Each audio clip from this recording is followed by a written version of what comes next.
É possível sentir, nas entrelinhas da profecia, algo que vai além de palavras antigas, algo que toca o presente, algo que fala conosco agora. Imagine por um instante o mundo ainda em funcionamento. As cidades acesas, os continentes conectados, as nações discutindo política, economia e tecnologia. Enquanto, silenciosamente, algo invisível começa a se mover no plano espiritual. Você não percebe ainda, mas o tabuleiro já está armado. Tudo parece normal, previsível, estável, até que uma força antiga desperta e começa a operar de forma silenciosa, quase imperceptível, como um terremoto subterrâneo que ninguém vê, mas que já começou a partir o chão. Há nomes nas Escrituras que carregam peso histórico, e há nomes que carregam peso profético, nomes que foram falados por profetas com voz tremendo diante da visão, nomes que atravessaram milênios como um sussurro proibido. Gog e Magog. Eles não são apenas personagens distantes. Eles são a sombra final da humanidade. A Bíblia não os descreve como um episódio comum, mas como o prelúdio do último grande movimento da história antes da restauração final. E se eu te disser que esse conflito não é uma guerra de territórios? Não é sobre fronteiras, exércitos ou bandeiras, é algo muito maior. É uma guerra invisível, silenciosa, operando por séculos na mente, na cultura, na moralidade humana. Gog e Magog não são apenas inimigos externos. Eles são um espelho das sombras internas da humanidade. Eles são o despertar de uma rebelião que habita a alma humana desde o Éden. Um impulso ancestral de erguer a própria vontade acima da vontade de Deus. Quando Ezequiel viu Gog se levantar do extremo norte, ele não estava vendo apenas um reino, mas um movimento espiritual, uma convocação, quase como se algo chamasse Gog pelo nome. E ele respondesse: imagine esse chamado ecoando novamente em nossos dias. Será que estamos vivendo a preparação? Será que estamos vendo a reorganização silenciosa das peças? Será que as dores do mundo são sintomas desse despertar? E aqui está o ponto onde a respiração prende. Porque no Apocalipse, Gog e Magog não aparecem apenas uma vez, mas duas. Eles ressurgem ao final do milênio. O que significa isso? Que não estamos falando de povos que envelhecem e desaparecem. Estamos falando de uma força que repousa e retorna, como uma onda profética que se recolhe e depois avança com impacto final. Isso nos revela que Gog e Magog não pertencem a uma geração, pertencem a todas. E quando esse dia chegar, e ele chegará, a Bíblia diz que a terra tremerá, literalmente. Não apenas os edifícios ou as cidades, a própria estrutura do mundo. Montanhas se moverão, ilhas desaparecerão, céus se abrirão. Não haverá refúgio geográfico, intelectual ou político. O que suportará não será o poder humano, será o coração alinhado com Deus. E é aqui que eu falo com você como alguém próximo, quase em confidência. Porque entender Gog e Magog não é entender geopolítica, é entender profecia, é entender que no fim haverá apenas duas posições: os que se levantam contra Deus e os que se rendem a Ele. Gog representa a rebelião exterior. Magog representa a rebelião interior. E cada um de nós, em algum momento, terá que decidir a qual força responder. Se você ouvir atentamente, vai perceber que esta não é apenas uma narrativa sobre o fim. É um chamado para enxergar que a batalha final já começou. Primeiro, dentro do ser humano. Quando o destino de Gog e Magog for selado, a paisagem espiritual da Terra mudará para sempre. E talvez a pergunta mais profunda não seja: quando isso vai acontecer? Mas onde meu coração estará quando acontecer? Respire, ouça, observe, porque a profecia ainda está se cumprindo, e você está vivendo dentro dela agora, A origem, o mistério antes da profecia. Antes de existir um profeta chamado Ezequiel. Antes de João ter visões em Pátimos. Antes mesmo das Escrituras serem reunidas. Já circulava entre os escribas antigos um temor silencioso sobre algo chamado Gog e Magog. Não era uma lenda infantil, mas uma advertência carregada de inquietação. Os primeiros registros judaicos tratavam esses nomes não como povos, mas como forças que rondavam os limites da história humana. Alguns rabinos sugeriam que Gog representava o impulso que arrasta civilizações à arrogância total, enquanto Magog seria a consequência dessa arrogância. A violência desmedida que segue quando um povo acredita que pode governar sem Deus. Imagine por um instante o mundo antigo, cheio de impérios se levantando e caindo como ondas no mar. Babilônia, Assíria, Egito, hititas, filisteus. Cada um deles, em seu tempo, acreditou estar no controle do destino humano. E foi nesse contexto que surgiu um sussurro entre os estudiosos. A ideia de que, por trás de impérios e reis, existiam poderes invisíveis, forças que moviam a história como quem empurra peças em um tabuleiro cósmico. Alguns acreditavam que Gog era mais do que um líder, era o espírito da rebelião humana contra o Criador. E Magog era a massa que seguia esse espírito, a multidão que se levanta sem saber por quem marcha, mas convencida de que seus próprios desejos são suficientes. Os antigos comentadores não viam Gog e Magog apenas como lugares geográficos. Eles viam como padrões que reaparecem ao longo dos séculos. O orgulho de Babel, a ambição de Nabucodonosor, a violência dos romanos, a soberba de reis e generais, tudo isso seria o eco de Gog. E por trás desses movimentos, a sustentação invisível de Magog, a população, os povos, os exércitos, os sistemas que seguem líderes cegamente, movidos por promessas de poder, glória e domínio. É fascinante perceber como os escribas antigos descreviam essas forças como algo que precedia a própria humanidade organizada.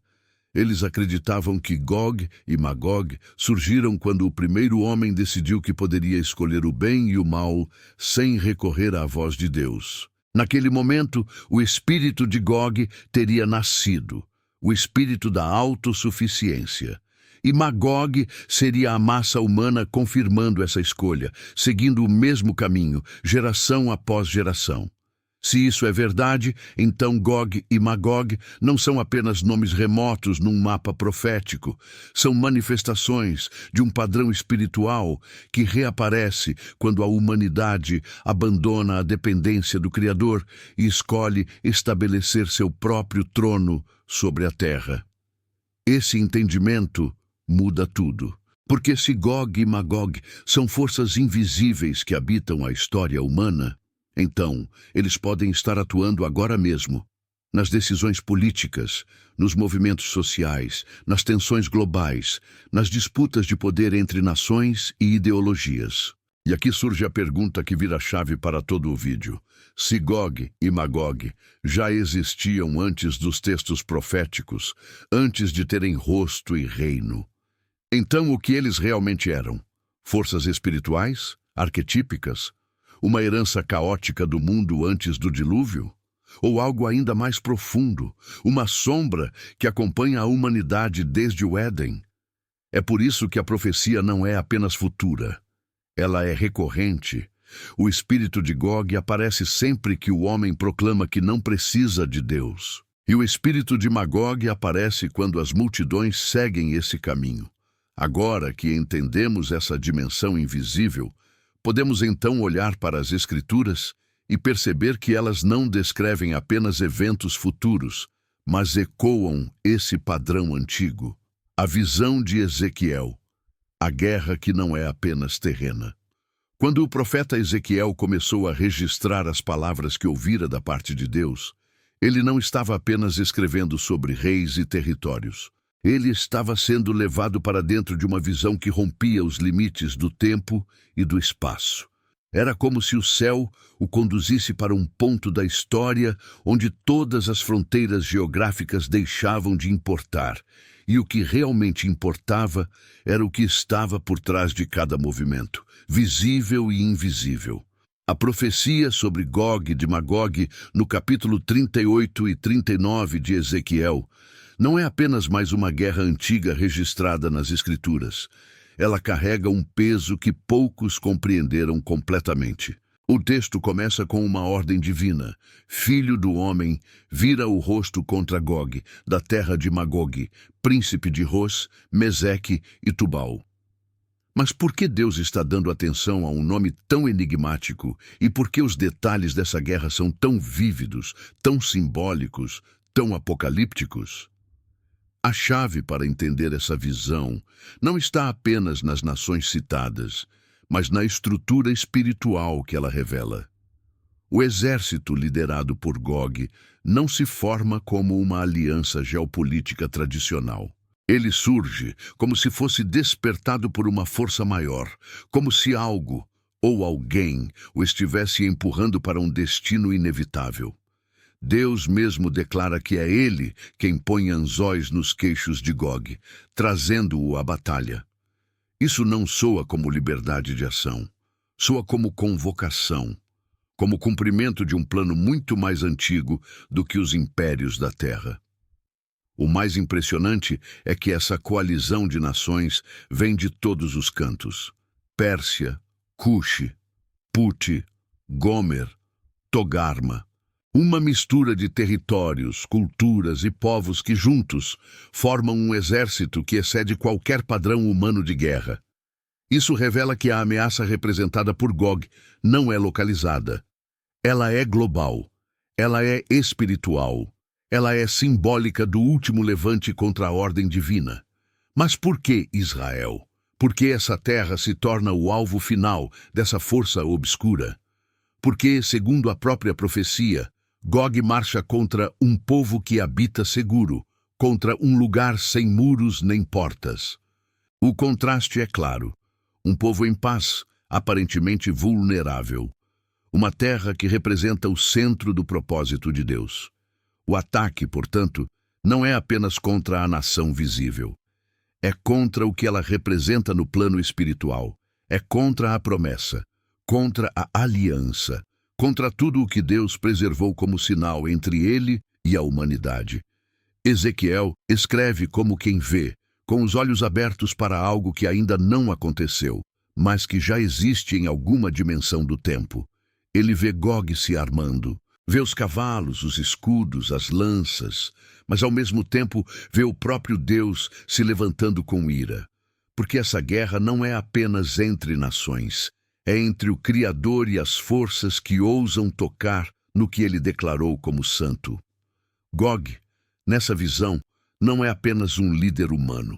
Ele é o rosto de uma rebelião coordenada, um agente de uma insurgência espiritual.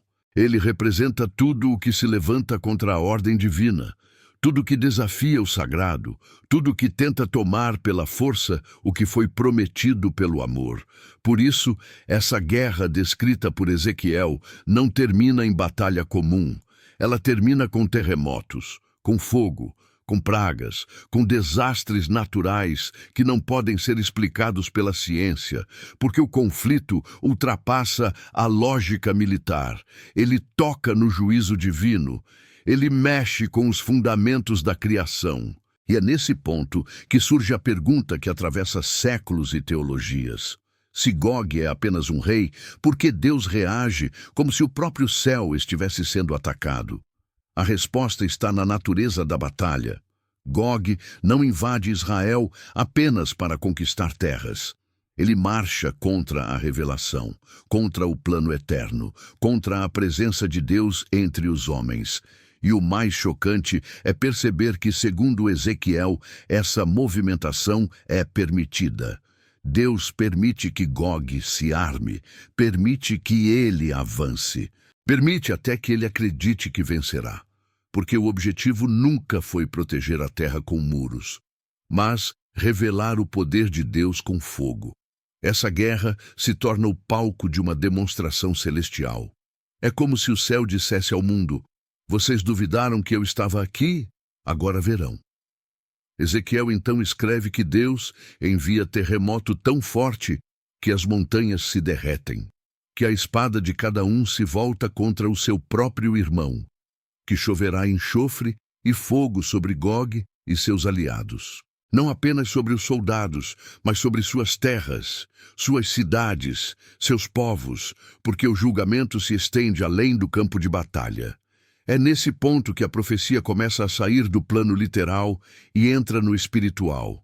O que Deus destrói não são apenas corpos, são estruturas, são ideologias, são alianças forjadas longe da sua presença. Gog e Magog, então, passam a representar tudo o que se organiza sem Deus, toda tentativa humana de construir um futuro independente do céu. E ao fim da visão, quando o chão ainda está queimando e a fumaça cobre os céus, Deus declara por que permitiu tudo aquilo, para que saibam que eu sou o Senhor. A profecia de Ezequiel, portanto, não é um aviso sobre uma guerra distante, é um espelho.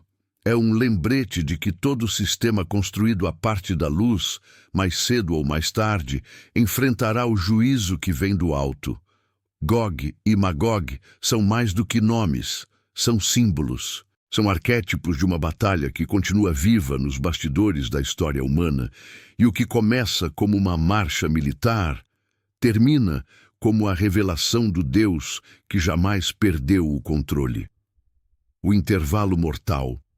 O silêncio antes do ataque. Há um momento na narrativa profética em que o som da guerra ainda não ecoa. Um tempo em que os céus parecem calados, as nações repousam em aparente paz e a terra respira como se nada estivesse prestes a acontecer.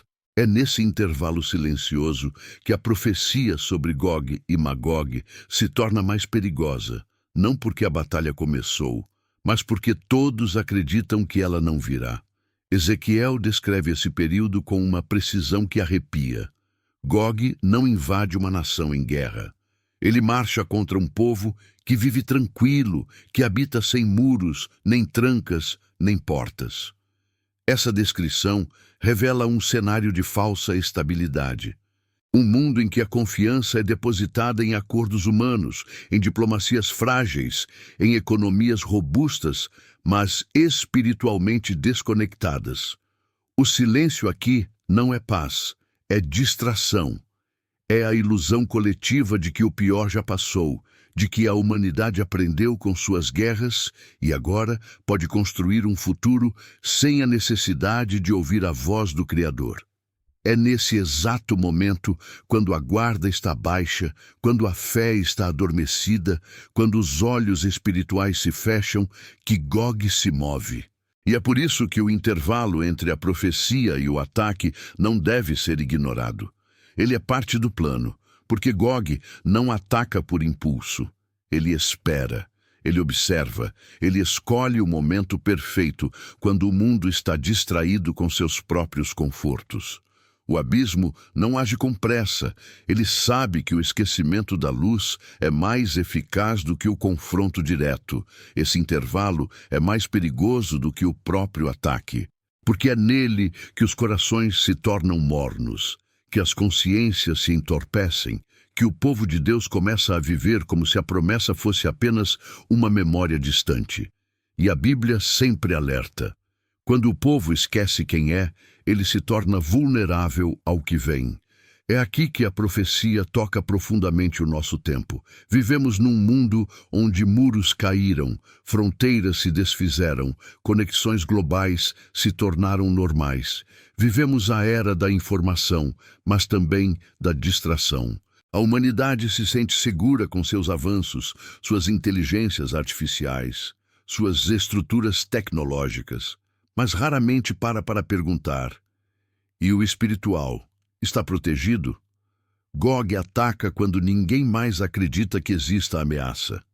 E essa é a estratégia mais antiga do mal, não vir de frente, mas pelas brechas da indiferença. Ele não destrói muralhas, ele as ignora, porque o povo já não vê necessidade de construí-las. O verdadeiro campo de batalha, então, não é o território físico de Israel. É o coração humano. Esse tempo de silêncio, esse intervalo entre o anúncio profético e a realização visível, é o momento de maior teste, porque é nele que a fé é provada. É quando tudo parece bem que o perigo se aproxima. É quando o povo se sente seguro demais que a vigilância espiritual se perde. E é por isso que Deus permite esse tempo. Porque antes da batalha, ele revela quem está desperto e quem está dormindo. Antes da guerra começar, ele permite que a humanidade mostre o que ela valoriza de fato: a presença ou a estrutura, o Criador ou o conforto, a promessa ou o presente. Esse intervalo mortal é um espelho para os nossos dias. E talvez a pergunta mais urgente não seja quando Gog atacará, mas como estamos vivendo enquanto ele ainda não atacou. Porque o silêncio entre as profecias é onde o verdadeiro preparo acontece. Não na correria, mas na consciência. Não no pânico, mas na vigília. Quando Ezequiel registra esse trecho da visão, ele não descreve um exército se aproximando com gritos. Ele descreve o avanço como algo quase sorrateiro, como uma névoa que encobre lentamente a clareza da fé. A estratégia de Gog não é estrondo, é sedução. Não é destruição imediata, é desgaste espiritual. E por isso, esse capítulo da profecia é talvez o mais perigoso, porque é invisível. É o momento em que tudo parece sob controle. Quando as nações se reúnem para tratados, quando os líderes discursam sobre paz e estabilidade, quando a fé se transforma em tradição, quando o altar é trocado pela rotina, quando Deus é mencionado, mas não mais ouvido. Gog marcha durante esse silêncio, e o povo que não discerne o tempo não percebe que o inimigo já atravessou os portões, não com espadas, mas com ideias, não com exércitos, mas com filosofias, não com gritos, mas com distrações. Esse capítulo da história nos obriga a refletir. Estamos ouvindo o silêncio? Estamos vigiando enquanto o mundo dorme? Ou já aceitamos a ilusão de que o perigo está distante, de que o tempo da guerra espiritual ficou para trás? Porque, como Ezequiel mostrou, Gog não ataca por força, mas por permissão. E o que determina essa permissão não é o poder de Gog, mas a negligência daqueles que um dia prometeram guardar o que era sagrado. A guerra de dois mundos, não apenas de homens. A maioria das interpretações sobre Gog e Magog se limita ao campo das batalhas visíveis. Tropas em marcha, geopolítica, mapas. Mas o texto sagrado jamais tratou esse conflito como uma simples guerra entre nações. A visão de Ezequiel e depois a de João no Apocalipse revela algo muito mais profundo. Gog e Magog não são apenas inimigos externos. Eles são o estopim de um confronto entre dois mundos que coexistem, mas não se tocam, até o dia em que o céu decide intervir. O mundo físico, onde homens fazem tratados e planejam suas guerras, sempre foi apenas uma expressão do que já está acontecendo no mundo espiritual. E nessa guerra invisível, os verdadeiros comandos não são dados em palácios ou conselhos de segurança, mas nas regiões onde as forças espirituais disputam territórios que os olhos não podem ver. Quando Ezequiel descreve a aproximação de Gog com sua coalizão global, ele não está apenas desenhando um mapa político. Ele está apontando para a operação de uma inteligência sombria, um poder que vai além da ambição humana. Essa não é uma guerra movida por petróleo, terra ou poder econômico. É movida por uma fúria espiritual que se levanta contra o que Deus chamou de seu. Gog se torna então o rosto de uma rebelião que já existia antes do homem ser formado do pó. Uma rebelião que se iniciou quando o orgulho se assentou no coração de um querubim e transformou luz em trevas. Desde então, essa guerra atravessou gerações, vestiu diferentes rostos, assumiu novas formas, mas nunca deixou de existir. Gog e Magog são, neste cenário, a última tentativa de romper o que Deus selou. Essa guerra de dois mundos acontece em três níveis: o nível físico, o nível ideológico e o nível espiritual. No físico, as nações se organizam. No ideológico, os valores são atacados. No espiritual, a autoridade divina é desafiada. E é quando esses três níveis se alinham que o conflito se torna inevitável. No físico, veremos movimentações, tropas, alianças, insegurança crescente. Mas tudo isso é reflexo do que já está sendo arquitetado no plano invisível. Ideologicamente, o mundo caminha para uma unidade sem Deus, um consenso global que rejeita absolutos espirituais em nome de uma liberdade que destrói os próprios fundamentos da verdade. A guerra de Gog e Magog será também uma guerra contra o conceito de Deus, contra sua soberania, contra sua intervenção. E espiritualmente, essa batalha representa a última ofensiva das trevas antes do fechamento definitivo da história. Não é uma disputa entre iguais. É uma tentativa desesperada de um reino em ruínas de impedir a chegada do reino que jamais terá fim. E aqui está um ponto crucial que poucos se atrevem a considerar. Gog e Magog não apenas representam exércitos visíveis. Eles também simbolizam sistemas, correntes de pensamento, valores sociais que crescem e se fortalecem contra tudo o que é sagrado. Não são apenas soldados que se posicionam nos campos. São ideias que tomam os corações, doutrinas que corrompem as consciências, estruturas que banalizam o que um dia foi santo. Por isso, essa guerra não é vencida apenas com armamento ou tecnologia. Ela exige discernimento, vigilância, fidelidade, porque quem entra nesse campo sem entender o que está em jogo já perdeu antes mesmo de lutar. Não se trata de uma guerra onde se escolhe um lado político. Trata-se de uma definição espiritual, quem está debaixo da autoridade de Deus e quem está contra ela. Gog e Magog representam a culminação de tudo que o ser humano construiu longe do Criador. A Torre de Babel, renascida em forma de impérios modernos. O culto à razão, ao controle, à autossuficiência. O sonho de um mundo onde o homem seja seu próprio Deus. Mas todo sistema que nasce da arrogância espiritual, um dia colapsa. E é isso que a profecia anuncia. Por trás das tropas, há tronos invisíveis. Por trás das estratégias, há principados. Por trás das movimentações políticas, há decretos espirituais que só podem ser discernidos com os olhos do Espírito. E aqueles que vivem apenas com os olhos fixos nas notícias não verão o real conflito se formando. A guerra de Gog e Magog é a encarnação final de uma disputa que atravessa as Escrituras. Do Éden ao Apocalipse, sempre houve dois caminhos. Um conduz à luz, mesmo com dor. O outro seduz com promessas, mas termina em ruína. Gog é o ápice dessa escolha humana por governar sem Deus.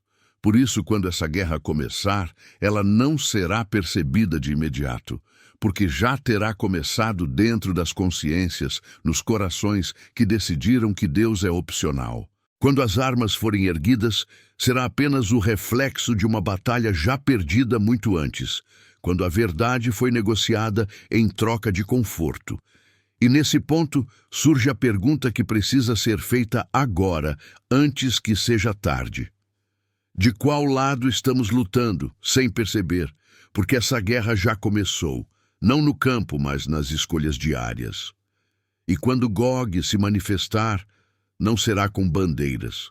Será com ideias que parecem boas, mas que anulam a presença de Deus. O papel de Israel, o ponto de convergência.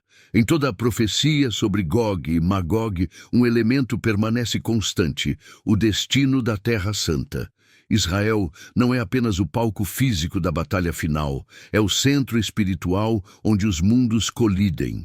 Ezequiel não escolheu esse território por acaso. João, no Apocalipse, também não o menciona aleatoriamente. O ataque de Gog e Magog tem um destino traçado, o lugar onde Deus firmou sua aliança. O lugar onde o invisível já tocou a terra uma vez e tocará novamente. Mas o que faz de Israel esse ponto de convergência entre o céu e o caos? Por que as forças mais sombrias e os reinos mais rebeldes da história se voltam, em algum momento, contra essa pequena faixa de terra? A resposta não está no seu tamanho, está no seu significado espiritual. Israel representa a memória viva da promessa. É o símbolo de que Deus entrou na história humana, não como lenda, mas como presença real. Cada montanha, cada vale, cada pedra carrega em si o eco de um encontro entre Criador e criatura. É ali que o Eterno chamou Abraão, ali que Jacó viu os céus se abrirem, ali que os profetas anunciaram o juízo e a esperança, ali que o Verbo se fez carne. E por isso, o ataque de Gog não é apenas estratégico, é simbólico, é espiritual. É uma tentativa de apagar o vestígio da aliança, como se destruir Israel fosse o mesmo que silenciar a voz de Deus na terra. Durante séculos, Israel foi alvo de nações, impérios, tiranos, mas por trás de cada ofensiva histórica havia uma guerra invisível, apagar a lembrança da promessa. Não é coincidência que Gog e Magog, as forças do fim, tenham como alvo final esse lugar. Eles não atacam apenas terra, eles atacam o testemunho. Ezequiel descreve o povo de Israel vivendo seguro, em paz, sem muros. Isso, no plano espiritual, revela uma confiança não baseada em armamento, mas em propósito. Israel, mesmo diante de ameaças, representa uma confiança na fidelidade divina. E Gog odeia isso, porque onde há aliança verdadeira, o orgulho das trevas se desmancha. O texto também mostra que Deus não ignora o que acontece com Israel. Ele observa, ele reage, ele se move. Em nenhum momento das Escrituras o Senhor é indiferente ao que acontece em sua terra. E não se trata apenas de proteger um povo, trata-se de proteger a linha da promessa, a continuidade da história sagrada que culmina com o retorno do rei. A escolha de Israel como alvo revela que a guerra de Gog e Magog tem como essência a luta contra tudo o que Deus estabeleceu como santo. Não é uma guerra territorial, é um acerto de contas entre reinos. O reino das trevas tentando apagar o marco mais visível da aliança de Deus com a humanidade. Há também uma dimensão profética oculta aqui, porque Israel, ao longo das eras, também representou a humanidade como um todo. Suas quedas, suas vitórias, seus exílios, suas restaurações, tudo isso reflete ciclos espirituais que se repetem na vida de todos nós. O ataque contra Israel, então, é um símbolo. É o ataque contra tudo que permanece fiel em meio a um mundo corrompido. É o ataque contra o remanescente, contra aqueles que escolheram permanecer. E é por isso que o papel de Israel na profecia de Gog e Magog precisa ser compreendido de forma espiritual. Não estamos falando de política. Estamos falando de portais, de fronteiras entre dimensões, de pontos de conexão entre o céu e a terra. Israel é um lembrete geográfico de que Deus já interveio e intervirá de novo. Esse ponto de convergência é como o nervo exposto da história. E Gog, ao atacá-lo, revela sua intenção real: desafiar o plano de Deus com todas as forças que restam. Mas o próprio texto de Ezequiel declara que é nesse momento que Deus se levanta. Não envia mensageiros. Não permite que outro profeta interceda. Ele mesmo entra em cena. Porque o ataque ao centro da promessa exige a resposta do centro da glória. E isso muda tudo.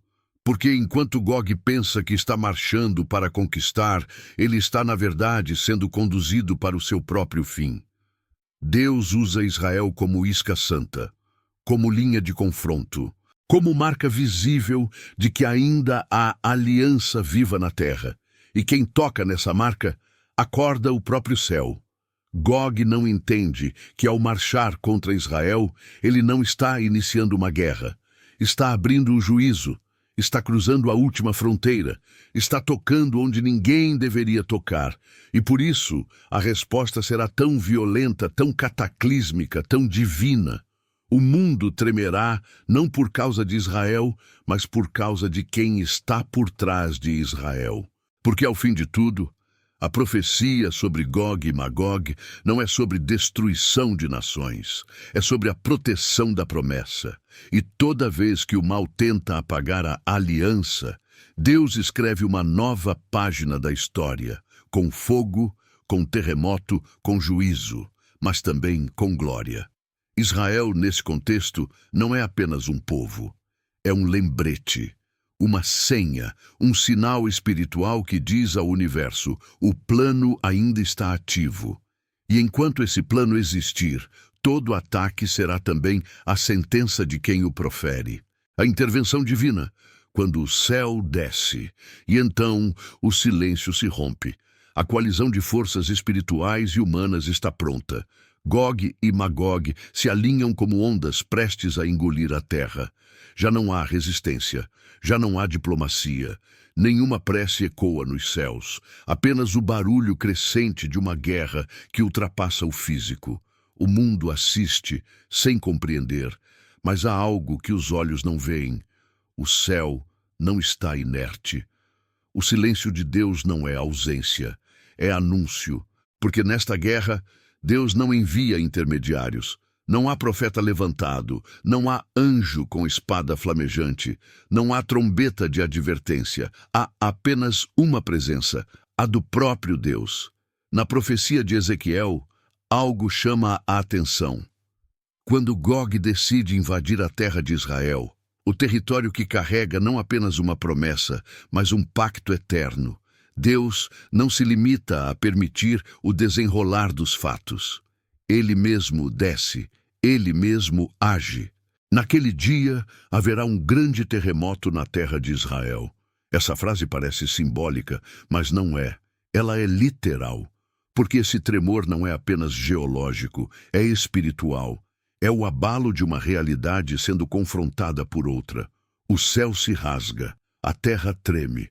Os peixes do mar, as aves do céu, as feras do campo, todos sentem.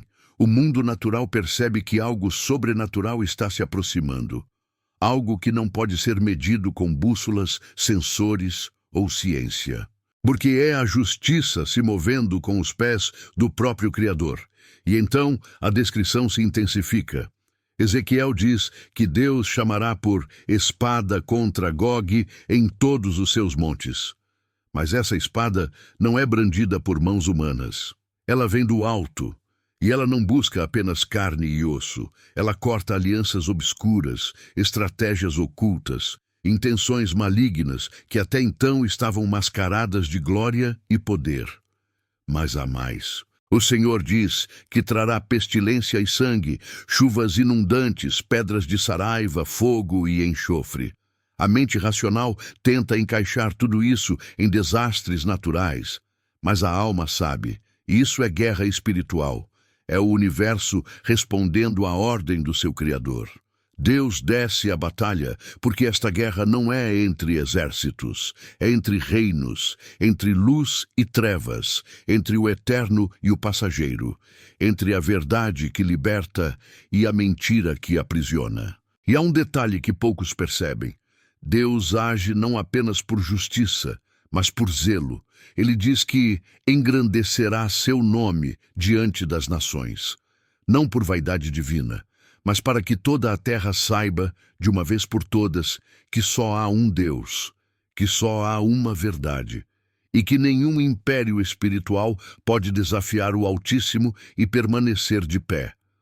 A intervenção divina não é a última opção, é o ápice do plano. É quando tudo parece perdido, e então o impossível se levanta. É quando o céu pisa na terra e redefine os rumos da história. E o mais impactante disso tudo é que não há resistência possível contra esse movimento. Porque o que vem não vem para negociar, vem para estabelecer. E essa é a grande diferença entre os relatos de guerras convencionais e a narrativa bíblica sobre Gog e Magog. O fim não é decidido por armamento, nem por diplomacia, nem por resistência humana. É decidido por um ato direto da soberania divina. A mesma mão que moldou os céus é a que sela o destino dos que se levantaram contra ele. E se essa guerra está profetizada, e se essa intervenção já foi descrita, então resta apenas uma pergunta. Quando tudo tremer, de que lado estaremos? Porque o céu vai descer. E quando isso acontecer, toda resistência será desfeita, não pela força, mas pela presença. O eco apocalíptico, quando Gog e Magog retornam. Você pensou que tudo terminaria em Ezequiel, que aquela guerra, com suas nuvens de cavalos e lanças, com seus reis aliados e suas terras distantes, seria o clímax da profecia. Mas o Apocalipse surpreende. Lá no final da Bíblia, quando o tempo já terá sido vencido, quando o milênio já terá passado, o nome deles retorna. Gog e Magog aparecem de novo. E dessa vez, eles não vêm como uma ameaça isolada, mas como o último impulso rebelde da criação inteira. João, o apóstolo, escreve com precisão cirúrgica. Em Apocalipse 20, ele fala do momento em que Satanás será solto por um pouco de tempo. E o que acontece imediatamente depois é perturbador. Ele sairá para seduzir as nações dos 4 cantos da terra, Gog e Magog, para reuni-las para a batalha. O número desses convocados será como a areia do mar. Isso não é coincidência. Não é reaproveitamento simbólico. É o sinal de que Gog e Magog não eram apenas personagens de uma antiga visão de guerra. Eles são forças que transcendem os séculos. Entidades espirituais que aguardam o momento exato para agir. Mas por que esse retorno acontece justamente após o reino milenar de Cristo? É aqui que a profecia rasga a lógica humana. Durante 1000 anos, o mundo terá vivido sob a justiça perfeita do Messias. A terra restaurada, a paz firmada, e ainda assim, haverá um último levante. Gog e Magog surgem como o eco do livre-arbítrio humano, como a última evidência de que, mesmo sob um reinado justo, o coração não regenerado ainda pode ser seduzido. Eles não vêm apenas para guerrear, vêm para provar algo, para revelar algo escondido na natureza da humanidade. Essa batalha final não será vencida com espadas ou armas nucleares. Não haverá tempo para estratégias. A Bíblia diz que fogo descerá do céu e os consumirá. Direto, rápido, sem negociação, sem misericórdia. Isso porque essa guerra não será uma disputa entre exércitos. Será um julgamento divino sobre tudo o que ainda tentar se levantar contra Deus. E Gog e Magog simbolizam esse movimento final. A arrogância que insiste em não se curvar. O orgulho que sobrevive até mesmo ao reino da paz. Há um detalhe ainda mais assombroso. A expressão 4 cantos da terra indica que essa não será uma guerra localizada. Será uma convocação espiritual global. Não importa a geografia. O espírito de rebelião encontrará eco em todos os lugares onde ainda houver resistência. Gog e Magog não são mais apenas nomes, são arquétipos, códigos de uma revolta final que já está registrada, mas ainda não foi vivida. E então vem a pergunta inevitável: se eles retornam, então eles jamais foram completamente vencidos? Se Gog e Magog aparecem no fim do Apocalipse, é porque aquilo que eles representam nunca desapareceu totalmente do coração humano. Foi contido, foi limitado, mas não foi extinto. Eles são como brasas soterradas sob a cinza de um mundo em paz. E quando o tempo se completar, o sopro da serpente os reanimará pela última vez. Esse retorno pós-milênio é a assinatura divina de que a justiça de Deus não é apenas corretiva, mas definitiva. O fogo que consome Gog e Magog é o mesmo que purifica a terra para o novo céu e a nova terra. É a chama que apaga o último rastro de rebelião. E, ao mesmo tempo, é o selo que confirma que tudo se cumpriu. Por isso, quando você ouvir falar de Gog e Magog, não pense apenas no passado profético de Ezequiel. Pense no futuro escatológico do Apocalipse. Eles são o alfa e o ômega da resistência espiritual. A primeira e a última insurreição contra o trono. E seu retorno no fim de tudo não é um susto. É um lembrete de que o plano de Deus não falha. Ele apenas espera o tempo certo para fechar o livro com autoridade. E então, depois que o fogo os consumir, a cena muda. Um trono branco aparece, e os mortos, grandes e pequenos, são convocados. É o juízo final, e Gog e Magog desaparecem para sempre. O significado oculto, Gog e Magog, como ideias que ressurgem. E se Gog e Magog não forem nomes de nações, exércitos ou pessoas, mas sim arquétipos espirituais que atravessam os séculos, assumindo novas máscaras em cada geração? Porque há algo estranho sobre a forma como esses nomes retornam, mesmo quando o tempo avança. Eles desaparecem por eras inteiras e, de repente, voltam a surgir em visões, em alertas proféticos, em atmosferas de tensão global, como se estivessem apenas adormecidos, esperando o momento exato para despertar. Gog e Magog, na sua forma mais profunda, são símbolos de rebelião, mas não de qualquer rebelião. Trata-se de uma rejeição ativa da soberania divina, uma insurreição contra tudo que representa ordem, luz e propósito. Eles encarnam a ilusão de autossuficiência, o orgulho de civilizações que constroem torres para alcançar os céus, apenas para depois ruírem por dentro. Na tradição mística judaica, alguns rabinos afirmam que Gog não é apenas um personagem, mas uma força viva que se manifesta sempre que a humanidade declara independência de Deus. E Magog? Magog seria a multidão, a massa que segue, que acredita, que se alinha sem questionar. Se Gog é o impulso da arrogância espiritual, Magog é o eco coletivo dessa rebelião. Um líder e seu exército, um espírito e sua legião. Uma ideia e sua aplicação mundial. A Bíblia, ao usar esses nomes de forma tão simbólica em Ezequiel e Apocalipse, talvez não estivesse tentando mapear geografias. Talvez estivesse revelando padrões, ciclos espirituais. Sempre que o homem tenta se tornar o centro do universo, o espírito de Gog se manifesta. Sempre que multidões abandonam a verdade por conveniência, o espírito de Magog ressurge. E é por isso que eles sempre voltam. Não porque são inimigos localizados, mas porque são doenças recorrentes da alma humana. Agora, olhe ao redor. O mundo atual está obcecado por controle, por tecnologia, por transcendência sem espiritualidade. Civilizações constroem sistemas onde Deus se torna irrelevante. Famílias se desfazem. Valores são diluídos. A verdade se torna subjetiva.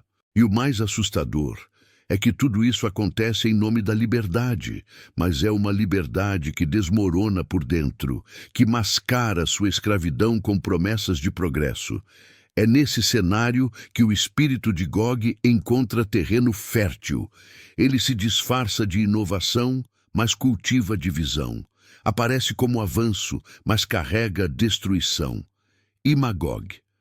Magog é o algoritmo que conduz massas a acreditarem que não há mais certo ou errado. É o fluxo que empurra sociedades para longe da luz, sem nem perceberem o quanto se afastaram. E se então Gog e Magog não forem apenas parte de uma profecia futura, mas também um reflexo do que já está em movimento agora. E se a guerra de Ezequiel e a rebelião do Apocalipse forem mais do que eventos, forem revelações do que acontece em todo o ciclo de civilização antes da queda, a batalha final, nesse sentido, seria apenas o clímax de algo que já começou há muito tempo, dentro de corações, dentro de sistemas, dentro de ideias. Porque, no fim, a grande pergunta não é apenas quando Gog e Magog virão, mas o quanto de Gog já está dentro das decisões que tomamos, o quanto de Magog influencia as vozes que escolhemos seguir. Talvez a verdadeira batalha comece no invisível, na mente, na alma, e talvez, só talvez, a única forma de vencer essa guerra não seja enfrentá-los com armas, mas resistindo à tentação de se tornar como eles. A profecia não é apenas um aviso sobre o futuro, é um espelho espiritual sobre o presente. O impacto final, o dia em que a terra tremerá. O tempo não mais será contado em minutos ou horas, mas em batimentos do coração da própria terra. Quando Gog e Magog se moverem pela última vez, não haverá espaço para dúvidas, nem refúgio para teorias. Será o choque entre tudo o que o homem construiu e tudo o que Deus decretou. Os profetas já viram isso, mas seus olhos tremeram. As palavras que ousaram registrar foram como brasas em papiro. O que se aproxima não é apenas o fim de um conflito, é o desmoronamento de tudo o que foi edificado fora da aliança com o Altíssimo. Nesse momento final, a terra mesma participará da batalha. Ezequiel descreve terremotos devastadores, montanhas sendo abaladas, muros caindo, criaturas se voltando umas contra as outras em confusão. Mas o detalhe mais inquietante é que esse colapso não virá por armas humanas. Não será fruto de bombas, exércitos ou estratégias de guerra. Será a manifestação de uma presença que até os céus temem, uma presença que não entra no campo de batalha, mas o absorve. Imagine isso. A terra estremecendo não porque foi ferida, mas porque algo maior do que ela se aproxima. Um som que não é explosão, mas chamado, um estrondo que não destrói, revela. Gog e Magog não serão apenas derrotados, eles serão expostos. Não como líderes humanos, mas como vetores de uma rebelião espiritual que começou antes mesmo do Éden. Por trás de seus nomes, escondem-se forças que já enfrentaram a luz antes e perderam. Agora, retornam uma última vez, não para conquistar, mas para serem vencidos de forma definitiva diante de toda a criação. Esse será o dia em que a terra tremerá.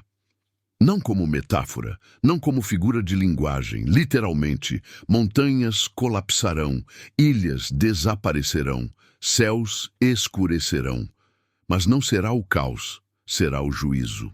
Porque quando o Criador age diretamente, tudo o que é falso, orgulhoso ou corrompido não pode permanecer de pé. O tremor será o reflexo externo do julgamento espiritual, o universo reagindo à restauração da ordem.